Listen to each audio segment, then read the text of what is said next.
Up next on Maine Challenge, our guest is Secretary of State Matthew Dunlap.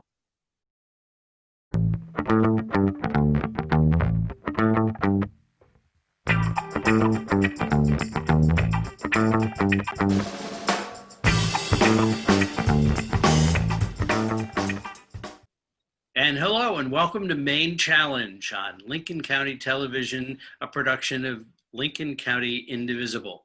Our guest today is Secretary of State Matthew Dunlap, a former longtime Maine legislator and several terms as Maine Secretary of State. Welcome, Matt. Hey, Chuck. It's great to be on the show. It's really good to have you on our sprawling Maine Challenge campus. I hope your accommodations are acceptable. Well, you're in a hot seat these days for a whole lot of reasons, and hopefully we'll grab a few of those. Most people I talked to agreed with the decision to move the primary election from its date in June to the 14th of July, Tuesday, the 14th of July. I'll just keep repeating that if you'd like me to. And I'm wondering if you could talk a little bit about how Maine people will vote securely and safely in the primary on July 14th this year. Well, so far, I think it's safe to say the only really major change has been the date, and that's what we anticipate maintaining. We're going to make some final decisions here in the next week or two about what the disposition of the July primary is going to be. You go back to the middle of March, this happened very quickly, and we're still kind of trying to figure out how fast it did happen. You know, I was in Washington, D.C. in early February, and that was when the coronavirus was at the top of every news hour. You know, what was happening in China with the city of Wuhan locked down, and then you saw the pandemic begin to blossom in places like Iran and Italy, Spain, France, Germany, and then it made its way to the West Coast with cases appearing in Seattle. And we're kind of watching it, not terribly alarmed, but you know, here it was. And then you know, we were getting questions early on in the run up to the presidential primary on March 3rd. Well, what happens? What preparations would you make in the event of an outbreak? And at that point, we didn't have any cases in Maine at all. So, you know, we answered some very general questions and kind of left it at that. And then we got our first diagnosed cases. And very quickly, the governor responded and the legislature responded. They adjourned the session. The governor was given emergency powers, declared a state of civil emergency. My daughter just finished up her first year at the University of Maine, and she was in the pep band and was scheduled to go with the basketball team to a playoff game in Albany, New York. And they canceled it the day they were supposed to leave. And this is how fast this was going on. Then the students were told, you can stay in your dorms over break. You don't have to go home. Don't really want you traveling. And then that turned into get out of here. They closed everything. They shut down the campus. And we began talking about what's the impact going to be on the June primary at that point. So the discussion we were looking at was maybe doing everything with absentee ballots. You know, we have some tools at our disposal that are good tools. And we were talking with the governor about potentially going with an all absentee election and making some other changes as well. And then Julie Flynn called me. She said, I woke up at 3 o'clock in the morning and it suddenly occurred to me, what happens if all the town offices are closed? Who's going to issue these absentee ballots and who's going to process them? And that's when we began to have the more focused discussion on moving the date. So the date was moved to July 14th. We have made no other significant changes other than removing some deadlines around absentee balloting. We didn't make people request them again if they already had, because there's that 90-day window. So if you requested one in February or March, you didn't have to request another one. So everything else seems to be running normally. The steps that we've taken seem to have flattened the curve. You know, it's still out there. It's, you know, we're still seeing new cases. Sadly, we're seeing people pass away from it, but not at the accelerated rate that you've seen in places like New York in Boston, some other areas around the world where you see exponential growth. So with that working, I think our plan is to run a normal in-person election on July 14th. We're encouraging people to vote by absentee. It's a process we already have in place. And there's been a lot of confusion about the terminology of all mail versus absentee balloting. They're different animals. So we have a tried and true, very accountable system with a chain of custody in place for absentee balloting, and we're encouraging people to make use of that, especially if they have concerns about contracting the virus or spreading it. And it seems to me that the some states are going to all ballot by mail, or at least they're talking about it. And it strikes me that Maine's system is already a well-oiled machine. And if we just think in terms of absentee ballots, what's the best way for a voter to get an absentee ballot? Is it through the state or is it through their town office? It all goes to the town office. We have an absentee ballot request service online, but that request gets channeled to your town clerk. You can pick up the phone and call your town clerk. You can send a relative down to City Hall and have them fill out a form for you. So it's pretty easy to get an absentee ballot. There is an application process, and that's important. One of the things that has been kicked around by a lot of the advocates is, why don't we just simply send an absentee ballot to every registered voter? Well, that is a bit of an issue because people move and they don't update their voter registration addresses. I had a state representative after the last election cycle contact me and say, I think there's a problem with the central voter registration system. And they had used their copy of the voter file legally to send out a mailing to all their constituents. It was in a somewhat urban area. And about 700 of these letters came back. This is in March, like 3.5 months after the election. So I said, bring them to me. So I bring this grocery bag full of return mail, and we take stacks of them and we put them in front of the computer and we run through the CVR. 100% accurate. Every address was what we had in the CVR. So what we learned is that people in that area tend to move a lot. They live in an apartment for 2 or 3 months and then they move somewhere else. It's a rather stressed population base, really. And with that example behind us, the idea, and this is where, the currency of the president's claim that vote by mail is open to fraud is rooted in. It's not, but if you send live ballots just out into the ether without any understanding of who's getting them and who's returning them, you lose control of the chain of custody. And that puts you at risk, really, at least in perception, if not in reality. Do you anticipate that there will be polls open and voting taking place in every town? Oh yes, we do. And in fact, even if we had decided to go to something like an all absentee election, that was going to be the case, simply because you have people with disabilities, whatever that means. I mean, it may mean a mobility issue, may mean a visual issue, people with dexterity problems, they can't hold a pen to mark a ballot. We have technology in every polling place, as the accessible voting system. And, and plus we have election day registration. So even if we went to all absentee, you'd have to have some place where people could update their voter registration or register new, and people with disabilities have access to that system. So it would be all absentee with a caveat, but at this juncture, we anticipate having polling stations open. I know that we've been getting a lot of questions from towns about that, about the availability of poll workers. We've been working with some of the advocates on a recruitment effort to get younger poll workers involved, because poll workers tend to be from the demographic of the retired elements. So, and that's been demonstrated to be a portion of the population that is at risk. Yes. So we're working with folks to try to get them some extra resources. We have the federal allocation of money that we can use to help with that sort of thing. We're getting personal protective equipment for poll workers, which we hope to have in every town at least a week before the election, along with some plexiglass barriers to help enhance that. And on top of it, we are encouraging people to vote by absentee ballot. Great. I have two more voting questions and then we'll move on. One is ranked choice, how's ranked choice voting going to work in the primary and in the general election this year?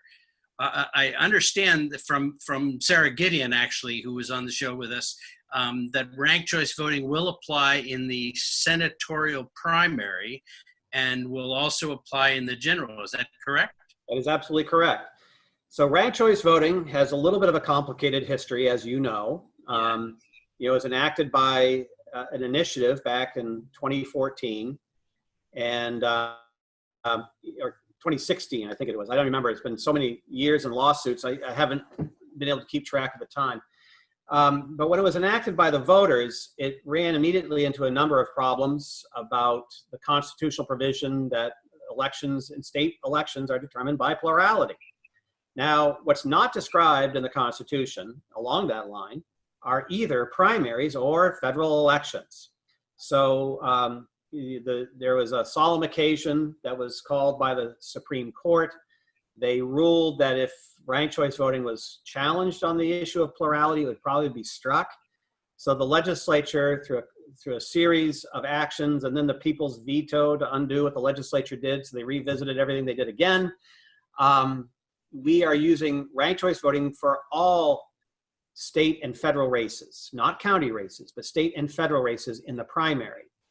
And we are going to use it for all federal races in November, providing that the people's veto that's currently being circulated now to not use ranked choice voting for the presidential race, assuming that's not successful. If they successfully gather a minimum of 63,067 signatures, that would put a stay on the effectiveness of the law until such time as we could certify the effort. And if we certify the effort within 30 days, then the stay would remain in effect and we would not use ranked choice voting for the presidential race in November, but we'd have a straight up and down vote about use of ranked choice for the presidential election, for the general election. So it's a little complicated, but yes, we are going to use ranked choice voting for the congressional race and the Senate race for sure in November, but we will not use it for legislative races in November. Thank you. That's an interesting challenge for people who like to stay up on this stuff. Final question, and this is this could be, you could make this a yes or no if you wanted to. Do you have any concern about Maine voting machines getting hacked? No, I have no concerns categorically, and this is why. There's nothing to hack. What the machines, they're not actually voting machines, they're tabulators. The unwobbling pivot upon which the entire system turns is that paper ballot that a voter receives and marks with a felt pen. No matter what happens, you always have that ballot to lean back on. And when we were looking at different technologies now 15 years ago around accessible voting and other systems after the passage of the Help America Vote Act and the funding of it, there's a $20 billion funding mechanism. And there's a lot of interest in going towards more rapid technology that would tabulate things more swiftly, along with things like instant runoff voting, which is an electronic version of ranked choice. We looked at the technology and we thought, if you have a question about the outcome of the election, you want to be able to do a recount. So we should stick with paper ballots. And every time I think about that, I feel like I should go to a church and light a candle and Thanksgiving for making that decision, because it really has paid off for us in terms of maintaining the accountability and integrity and legitimacy of our elections process. The tabulators they're programmed by precinct. They're tested by precinct. They have no connectivity to the internet whatsoever. In fact, the programming is sent on a memory stick that's sent through the mail. It's not downloaded. And again, if there's a question about that, you got the original ballots. So when we do ranked choice, we are actually taking scans of the ballots from the tabulators. They don't read the bubbles. They scan the entire ballot. And when we run the rank choice algorithm, it's really just a simple sorting Excel spreadsheet is all it is. We've had a couple mathematicians replicate what we've done and come up with the exact same results, which is what you want.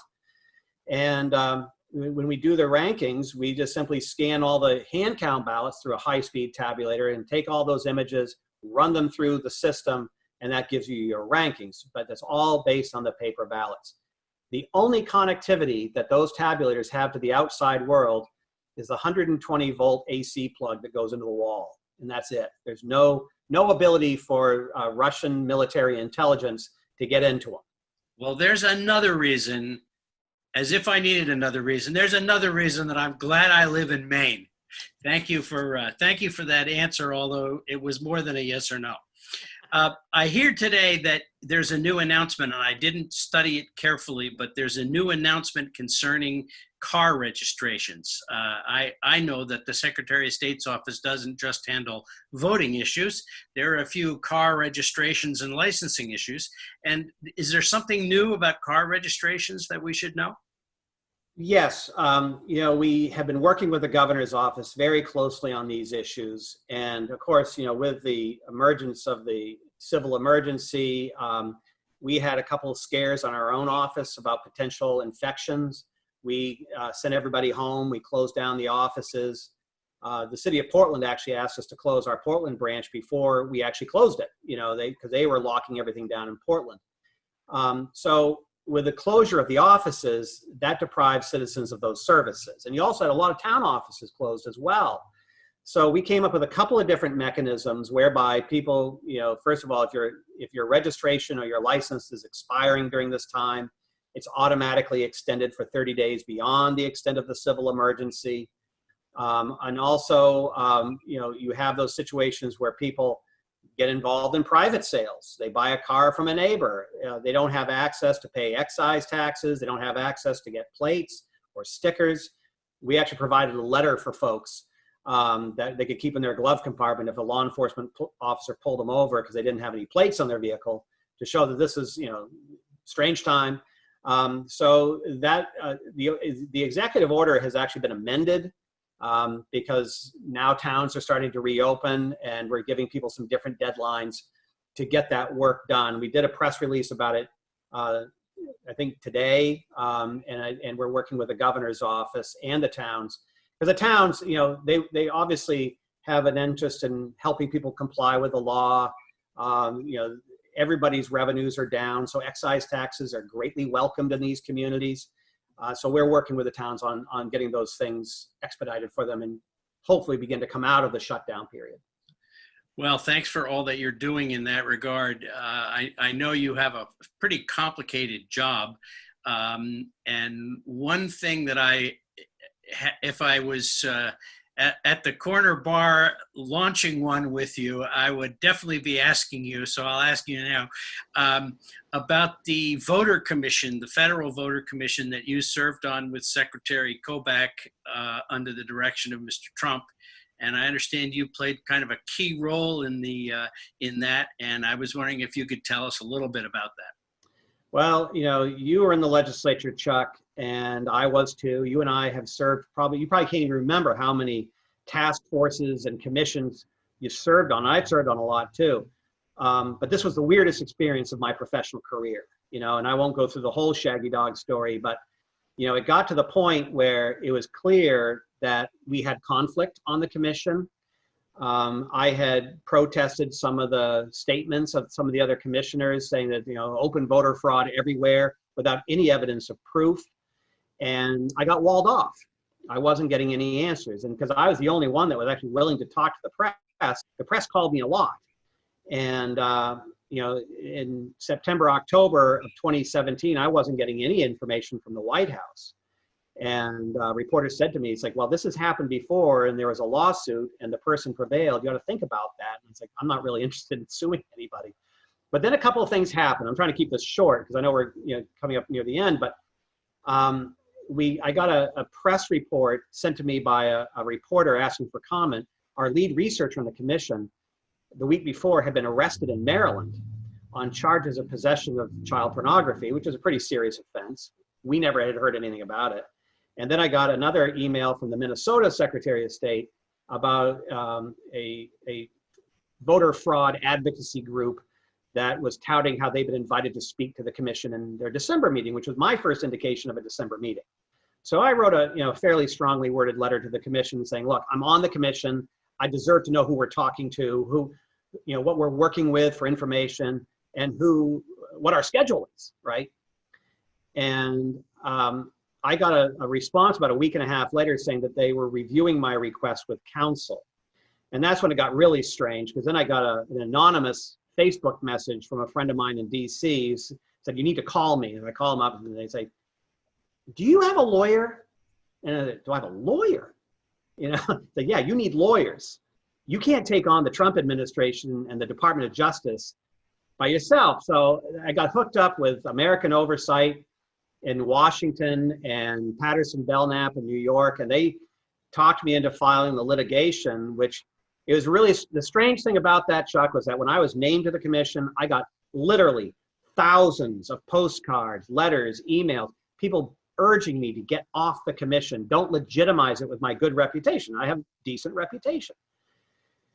Then that changed when I sued the commission. I got thousands of letters, postcards, and emails urging me to stay on the commission. And when the Washington, D.C. District Court ruled in our favor on December 22nd, within about 10 or 15 days, the president issued a new executive order and dissolved the commission.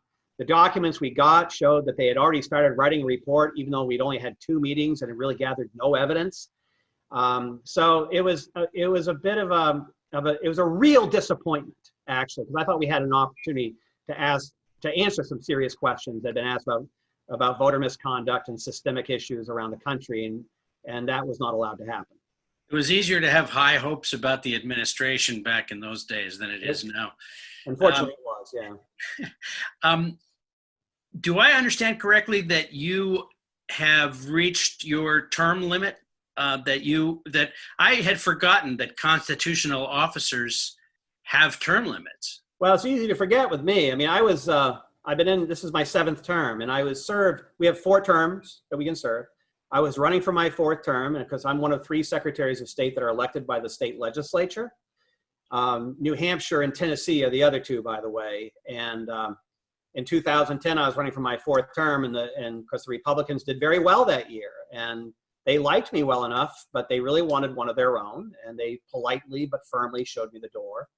And I went out into the world for a while, and after 2 years, it looked like we were going to take the majority back, and I was approached by a number of legislators who said, geez, we'd love to have you back if you're willing. And it took me about 4 months to make that decision, and I'm glad I did. And so now I'm in my 4th consecutive term.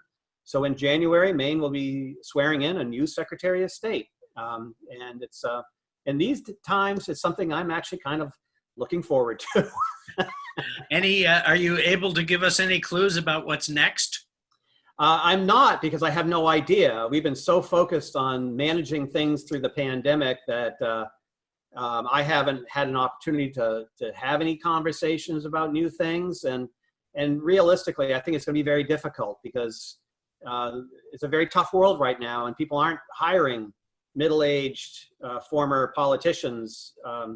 But the good news is, I've been very careful. I've been able to pay all my bills, and the only thing I am concerned about, my daughter's in college, and I want to help her as much as I can. So I'm too young to retire, and I still have some things I want to do. I really want to help people. I love helping people. What I've always loved about this job, and I know you can share that. The great thing about public service is that you can help people. Yeah. And so I want to continue to do that somehow and support a good organization. And we'll see where it carries me. I really don't worry about it. Well, I hope you take a little time off so that you don't have the phone ringing every 2 seconds, and get a little time off between this and your next adventure.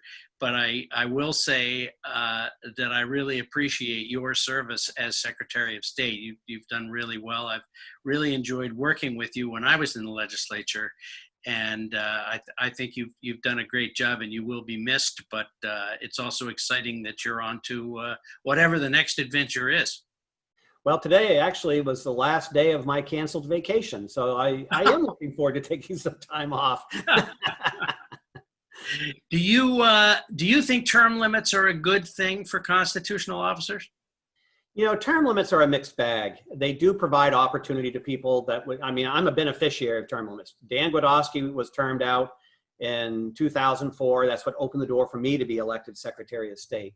It works the way it was designed, but I don't think the designers had the intention that has borne itself out, which is to really carve away the power of legislative leadership. Right. And you see things drifting here and there. I think probably the most common phrase, and this is not an indictment of any presiding officer that I've served with, but the most common phrase you hear from the rostrum often is the chair is in error. It's very difficult to learn everything you need to learn to be a legislative leader in that short amount of time. In the old days, you served 10 years before you were even a committee chair, let alone run for leader. I was a committee chair my second term. Sarah Gideon, who's been a very strong speaker, was speaker her third term.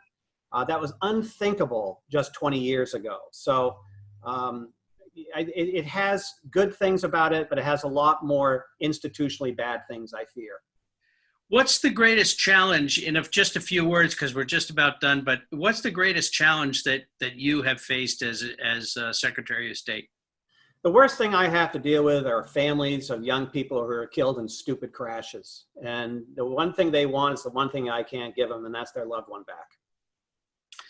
Understand. Well, we've just about run out of time. I didn't think it was going to be full of gaps and no information. I knew it was going to be a lively half an hour, but thank you so much for taking part in Maine Challenge. Our guest has been Secretary of State Matthew Dunlap of Old Town. Is that right? Old Town, that's correct. Old Town. And we thank you very much for participating. And I will also say to our viewers that the Secretary of State's office is always available and accessible. And I have always had a very good experience dealing with that office. And a lot of that credit goes to the Secretary of State, Matt Dunlap. So thank you, Matt. And thank you all for watching Maine Challenge on Lincoln County Television, a presentation of Lincoln County Indivisible. See you next week.